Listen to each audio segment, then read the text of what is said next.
ரவி நம்பூரி டைரக்ஷனில் கிரண் அபாவரம், கௌரி பிரியா, ஆதித் தருண், ஸ்ரீ, தேவி பிரசாத், பிரமோதினி, பி வாசு நடிச்சு இப்போ தேட்டர்ஸில் இங்கிலீஷ் சப்டைட்டில்ஸோட ரன் ஆகிட்டு இருக்க தெலுங்கு ரொமான்டிக் ட்ராமா தான் சென்னை லவ் ஸ்டோரி.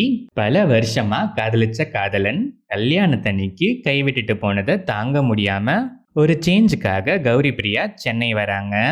இன்னொரு பக்கம் யாருமே இல்லாம ஆர்ஃபனேஜ்ல வளர்ந்து ரிட்டன் அண்ட் டைரக்டட் பைன்னு லைஃப்ல ஒரு தடவையாச்சும் பெரிய ஸ்கிரீன்ல என்னோட பேரை பார்க்கணுங்கிற கனவோட இருக்க கிரண் அபாவரம் கௌரி பிரியாவோட லைஃப்ல வர இவங்க 2 பேர் லைஃப்ல நெக்ஸ்ட் நடக்கிற ஸ்டோரிஸ் தான் Chennai love story.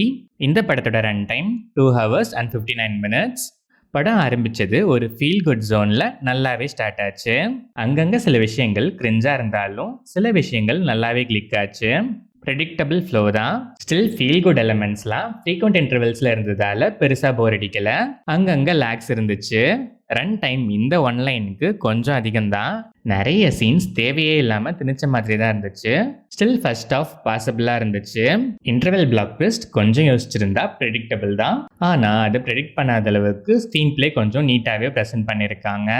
Second half எப்படி போகும்னு கெஸ் பண்ணுற மாதிரி ஃபர்ஸ்ட் ஹாஃப்லேயே ஒரு சீன் வச்சிருக்காங்க. அது செகண்ட் ஹாஃப் ஸ்டார்ட் ஆனதுமே நமக்கே தெரிஞ்சிடும். ஆனால் அதுக்குள்ளே போகிறதுக்கே கொஞ்சம் அதிகமாகவே டைம் எடுத்துக்கிட்டாங்க. Same like first half emotions and comedies second ஹாஃப்லேயும் நிறைய இடங்கள்ல நல்லாவே கனெக்ட் ஆச்சு. ஆனால் ப்ராப்ளம் என்னன்னா ரொட்டீனான சீன் ஸ்டேஜிங். கிளைமேக்ஸ் இப்படி தான் பண்ணுவாங்கன்னு தெரிஞ்சதுக்கு அப்புறமும் அதே கிளைமேக்ஸை ரொம்ப நேரத்துக்கு அப்புறம் சொன்னால் எப்படி இருக்குமோ அப்படியே தான் இருந்துச்சு. ஆல்சோ அந்த கிளைமேக்ஸ் எனக்கு கண்டிப்பாக சாட்டிஸ்ஃபைங்காகவே இல்லைன்னு தான் சொல்லுவேன். ஏன்னு கேட்டால் ஒரு கேரக்டரை போர்ட்ரே பண்ண விதம் சுத்தமாக கன்வின்சிங்காகவே இல்லை. அதையாச்சும் கன்வின்சிங்காக பண்ணியிருந்தா கூட மேபி ப்ரெடிக்டபிளாக இருந்தாலும் பரவாயில்ல, என்ன இப்போ அந்த ஃபீல் கனெக்ட் ஆகுதுன்னு விட்டுருக்கலாம். கிரண் அபாவரம் ஒரு பாசிட்டிவ் வைப் கேரக்டர், பக்கா பெர்ஃபார்மன்ஸ். சில கிரிஞ்ச் எலிமெண்ட்ஸ் மட்டும் கொஞ்சம் அவாய்ட் பண்ணிருக்கலாம். காமெடி அண்ட் எமோஷனல் சீன்ஸ்ல நல்லாவே பெர்ஃபார்ம் பண்ணிருக்காரு. கௌரி பிரியா பெர்ஃபார்மன்ஸ் இந்த படத்தோட மேஜர் பிளஸ். அவ்வளோ ரியலிஸ்டிக்கா இருந்துச்சு. அதுவும் எமோஷனல் சீன்ஸ்லாம் சொல்லவே வேணாம். ஆதித் தருண் கேரக்டரைசேஷனோ இல்ல பெர்ஃபார்மன்ஸோ அவ்வளோ இம்ப்ரெசிவா இல்ல.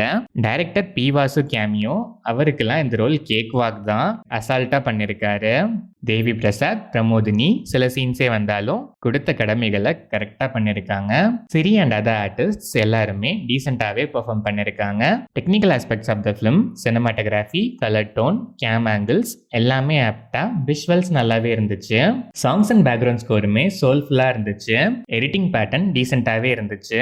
ஓவராலா பார்த்தா சிம்பிள் ஸ்டோரி லைன்னாலும் ஃபீல் குட் ஜோனுக்கு தேவையான அனைத்து பொருத்தங்களும் பக்காவா இருக்க ஒரு நல்ல ஸ்டோரி லைன் தான். அங்கங்க நிறைய லேக்ஸ் இருக்கு. தேவையில்லாத சீன்ஸ் நிறைய வச்சிருக்காங்க.